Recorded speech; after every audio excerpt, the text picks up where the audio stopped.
세비치님, 요즘에 부동산 분위기가 규제가 막 나오면서 주춤하는 것 같기도 하고 집을 살까 말까 고민하시는 분들도 많은 것 같아요. 이런 상황에서 집을 사도 될지 안 될지 이런 것들을 좀 알려주세요.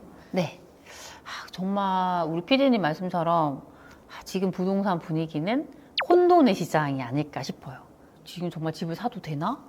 안 되나? 막 되게 걱정하시고 아무것도 못하고 이렇게 약간 멈춰있는 상태? 그런 분들이 상당히 많은 것 같아요. 그래서 뭐 이것도 제 생각을 말씀드리는 거라서 100% 정답은 아닐 수 있지만 좀 참고해서 들어주시면 좋을 것 같습니다. 첫 번째는 왜 계속 규제를 하느냐에 대해서 좀 생각을 하셨으면 좋겠습니다. 정권이 바뀌었죠. 근데 연달아서 지금 계속 규제가 나오고 있죠. 유기질 규제, 그리고 9월에 공급 대책 나왔죠. 10, 15 부동산 대책 나왔죠. 이게 되게 짧은 기간에 계속 우리가 생각했던 것 이상으로 강력한 규제가 계속 나오고 있습니다. 그리고 이제 유기질 규제가 딱 나왔잖아요. 그때 대출 규제가 나왔는데 정말 생각보다 너무 강력했어요. 처음에 이제 이렇게 딱 나오고 나서 거래가 주춤을 하고 사람들이 또 관망을 했죠. 근데 이게 3개월도 안 돼서 다시 거래량이 회복이 되면서 또 급등을 했단 말이에요. 그래서 이 모습을 보면 정부에서도 인지를 하는 것 같아요. 집값이 잡기가 어렵구나라는 거 인지하는 것 같고 더 오를 것 같으니까 이걸 계속 누르는 거예요. 그렇죠? 그래서 지금 결국에 최근에 나왔던 규제 10, 15 부동산 대책을 보면 뭐 서울 전역 다 묶어버렸죠. 그리고 경기도 12개 지역 묶었죠. 규제 지역뿐만 아니라 지금 토지거래 허가 구역까지 묶어버려서 실거주 아니면 접근을 못하게 다 만들어 버렸단 말이에요. 그렇죠? 그래서 이제 이렇게 했을 때 중요한 게 뭐냐면 그러면 집값이 정말 잡혔느냐라고 봐야 되는데 저는 아닌 것 같아요. 왜냐하면 지금 추이를 딱 보면 이제 예전에는 우리가 뭐 토지거래 허가구역을 예로 들면 뭐 강남 3구 이런 지역들이 묶여 있었잖아요. 이제 풍선 효과가 그 주변 지역들로 갔었죠. 근데 지금은 똑같잖아요. 서울을 기준으로 보면 서울 전역이 다 묶였죠. 똑같은 상황이니까 사람들은 어떤 선택을 하냐면 똑같은 상황이면 이왕이면 좋은 거 사자라는 생각으로 지금 강남에 있는 아파트 가격이 다시 오르고 있어요. 그렇죠? 그러니까 그런 상황인 거죠. 그래서 사람들은 결국은 어떤 선택을 한다는 거예요. 그럼 어떤 선택이냐? 지금의 이제 계속 규제가 나올 것 같으니까 이왕 살 거면 좋은 거 사자. 네, 그런 선택으로 가는 것 같습니다. 그리고 이제 그 학습 효과가 있기 때문에 주춤했다가 다시 집을 사는 그 간격이 예전보다 확실히 더 짧다. 사람은 더 빨리 이제 실행을 한다라고 보여집니다. 두 번째는 어떻게 보면 지금이 기회일 수 있다라고도 저는 생각을 합니다. 예를 들면 이걸 분양권을 가지고 조금 예를 들어보면요. 이게 분양권에 뭐 당첨이 된 분도 있을 수 있고 아니면 분양권을 규제가 나오기 전에 전매를 해서 매수를 하신 분도 있을 거예요. 그렇죠? 그럼 이분들 같은 경우는 처음에 이제 분양권을 딱 계약을 할 때 계획은 내가 잔금을 하는 시기에는 잔금 대출 60% 받아가지고 그렇게 하면 내 돈 딱 보태서 내가 실입주 하면 되겠다. 아니면 내가 딱 그 입주 시기에 전세 맞춰가지고 전세 보증을 딱 받고 나머지 돈을 내가 요만큼 갖고 있으니까 이렇게 해서 잔금을 치르면 되겠다. 계획이 있었을 거예요. 근데 그 계획이 다 틀어진 거죠. 그쵸? 그래서 지금은 이제 잔금 대출 같은 경우는 규제 지역은요 40%예요. 근데 이것도 그 주택의 가액에 따라서 다 달라지거든요. 뭐 15억 이하는 지금 6억까지 되잖아요. 근데 15억 넘어버리고 25억 이하는 4억이죠. 25억 넘어버리면 2억이에요. 근데 이것도 보면 지금 기준, 이 분양가가 기준이 아니라 잔금을 하게 되는 그 당시에 KB 시세 기준이에요.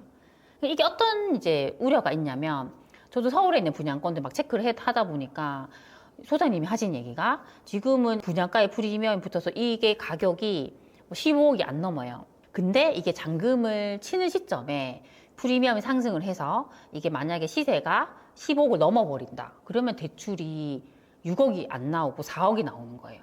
나머지 2억이 더 필요한 거죠. 그것 때문에 이게 되게 우려가 되는 상황이다라는 얘기를 하시더라고요. 지금은 불확실하죠. 이게 올라갈지 안 올라갈지 모르는데 만에 하나 시세가 올라버리면 돈이 부족해지니까. 그러니까 그런 매물이 충분히 나올 수 있을 것 같아요. 그렇죠? 그래서 이게 분양권 같은 경우는요. 잔금을 못 치르면요. 그 순간부터 지옥이에요.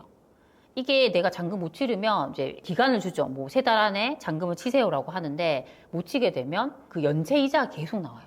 연체 이자의 그 이자율이 일반 대출 이자보다 월등히 높아요.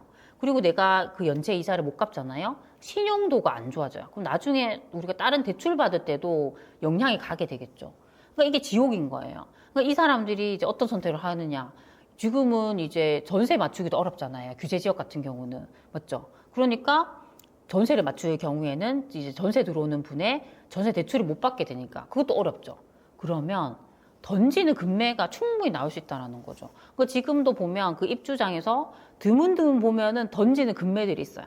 다른 그 매물의 가격보다 훨씬 저렴하거든요. 그러니까 그런 것들을 내가 만약에 여력이 된다. 아, 내가 뭐 잔금 대출 받고 내가 갖고 있는 돈으로 했을 때 난 충분히 잔금을 치를 수 있어. 그런 분이 있을 수 있죠. 그러니까 그런 분들에게 너무 기회가 될 수 있다는 거죠. 그렇죠? 세 번째는 이왕이면 좋은 걸 사라는 거죠. 제가 최근에 영상 올렸던 게 있는데 이왕이면 비싼 아파트 사라는 내용이었어요. 앞으로 우리가 많이 살 수 있는 부동산 시장도 아니고 지금 앞으로 규제가 또 어떻게 될지도 모르고 불확실하죠. 세금도 어떻게 될지 모르죠. 그럼 사람들은 결국에 사도 하나를 살 거란 말이에요. 그러면 하나를 사서 장기로 가져갈 생각을 하겠죠. 그래서 그럴 거라면 이왕이면 좋은 거, 수요가 많은 거, 입지가 괜찮은 거 그런 걸 사야 된다는 얘기죠. 그렇죠? 그래서 이제 많은 분들이 착각을 하는 게 뭐냐면 아, 나는 집을 좀 싼 걸 사가지고 이게 나중에 확실히 더 많이 오르면 내가 그만큼의 안전마진을 가져가야지. 그런 생각 진짜 많이 해요. 그래서 우리가 뭐 재개발 초기 단계 뭐 빌라 사고 그러시는 거잖아요. 그렇죠? 근데 우리가 싼 걸 산다라고 했을 때는 우리가 꼭 기억해야 되는 게 뭐냐면 그만큼의 리스크가 더 많아진다라고 보셔야 돼요. 그렇죠? 근데 우리가 상대적으로 비싼 걸 산다. 비싸다라는 것은 그만큼 수요가 받쳐준다라는 거죠. 얘가 상대적으로 비싸다라고 했을 때는 사람들이 그만큼 걔를 좋아한다는 거예요. 그만큼 비싼 가격을 주고 걔를 산다라는 거죠. 강남에 있는 아파트가 비싼 이유는 사람들이 그만큼 수요가 많으니까 비싼 거죠. 그래서 그런 걸 사면 내가 조금 얘를 비싸게 주고 산다 하더라도 받쳐준 수요가 많다 보니까 그 리스크가 더 많이 줄어요. 내가 팔고 싶어도 받아줄 수 있는 사람이 그만큼 많다라는 거예요. 그렇죠? 그래서 저는 웬만하면 좋은 걸 사는 게 맞다라고 생각을 합니다. 좀 예를 들면 최근에 제 스터디에 이제 참여하셨던 분인데 처음에는 이분이 5억짜리 아파트를 산다 하셨어요. 그렇죠? 근데 이분의 뭐 가용 자금이나 이런 거 다 따져봤을 때는 이분은 충분히 7억에서 8억 사이 아파트 살 수 있는 사람이었어요. 그래서 이제 제가 피드백을 드릴 때 당연히 이 정도 아파트 살 수 있습니다. 웬만하면 이 정도 아파트를 사세요라고 얘기를 해드렸거든요. 그래서 이분이 생각이 많이 바뀌신 거예요. 그렇죠? 그래서 사실 이게 되게 무리를 하시면 안 돼요.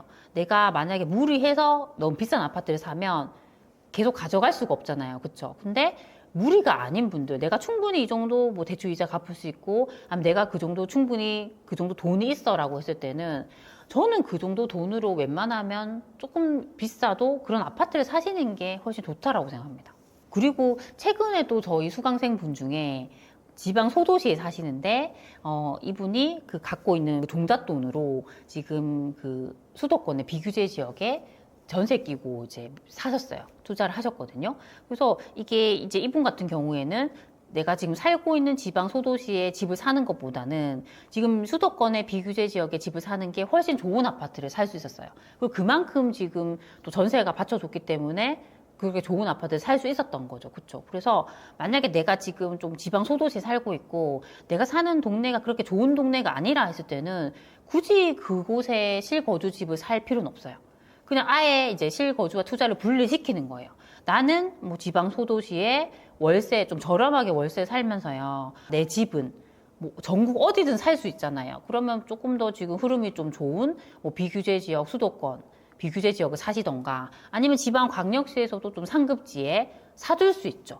그렇게 조금 접근을 하신다면 내가 내 돈으로 살 수 있는 정말 최선의 선택을 할 수 있다라고 생각합니다. 또 다른 사례가 있어요. 이분은 제가 1대1 상담을 했던 사례인데 이분이 이제 지방광역시에 살고 계시는데 지금 현재 사는 곳은 4억 정도 되는 아파트에 살고 계세요. 근데 이분은 이제 제가 상담을 해보니까 평생 이제 거기 살 생각이 있으셨어요. 근데 이분이 딱 그 생각을 전환하게 된 계기가 뭐냐면 자녀분이 계시는데 그 자녀분이 나는 학군 좋은 동네 가서 살고 싶다는 얘기를 한 거예요. 이분이 딱 거기 충격을 받으신 거죠. 아, 그럼 가야 되는데? 이게 내 돈으로 갈 수 있나? 뭐 그 생각을 하신 거예요. 근데 제가 이제 이분의 소득이랑 다 이제 판단을 해보니까 이분은 충분히 이제 대출을 갚을 수 있는 여력이 되더라고요. 그렇게 봤을 때는 지금은 4억짜리 아파트에 살고 계시지만 8억 정도 되는 아파트에 갈 수 있었어요. 그래서 이제 그렇게 상담을 드렸는데 나중에 이제 이분이 다시 저한테 연락이 오셨는데 이분이 아직 갈아타기를 못 하신 거예요. 그 이유를 알고 보니 그 4억짜리 집이 안 팔리고 있는 거예요. 그쵸? 그래서 고민하시는 거예요. 아, 이 상황에서 내가 그냥 여기에 눌러 앉는 게 맞는지, 아니면 가는 게 맞는지 고민하셨어요. 그래서 제가 그분에게 했던 얘기는 그래도 가는 게 맞다. 라는 얘기를 했거든요. 그래프로 그 아파트를 좀 비교를 해보면요. 여기 빨간색 부분은 현재 살고 계시는 그 4억짜리 아파트고요. 이 파란색은 8억짜리 아파트예요.